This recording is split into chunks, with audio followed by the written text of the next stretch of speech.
that we can help national basketball. Even in the PBA, I have always been trying to stick on the homegrown concept. That's why you will notice until now, Max Delantes still rings a bell in the basketball circuit. I like to go into the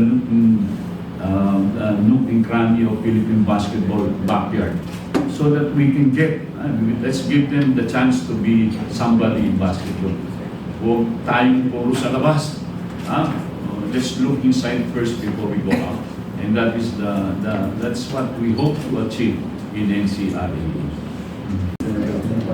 But right now, I think we'll be moving yung aming opening a day or 2 days just sa Vilas Quezon. So, It's big. Like the last season, you can never tell who will win the game. Kasi everybody is nag-upgrade.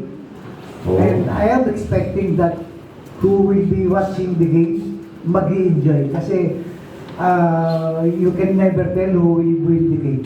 So, even the championship, sabi nga nila, nandyan ang ICC, nandyan ang Dasal, pero nag-upgrade na lahat. So, watch them. Thank you. The original venue, but because of the delay in the renovation of the flooring, so it prevented us from doing our opening at that gymnasium. Siguro mga 5 to 5,000 din ang capacity, no? But it's a small version of Araneta Coliseum.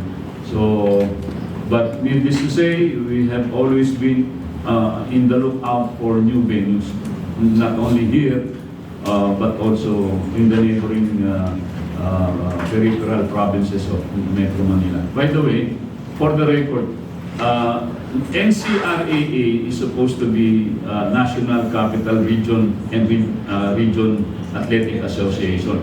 But we now have, since we have expanded, NCRAA should now mean National Capital and Regional Athletic Association. Why? Because we have members coming all the way north of Luzon, University of Luzon, and then down south we have Dasmariñas, Lasal Dasmariñas, EYAC, Cavite, LPU, Laguna. That's it. So what we're saying is we have been successful enough to expand, and therefore the NCRAA should now mean National Capital and Regional Athletic Association. Thank you so much.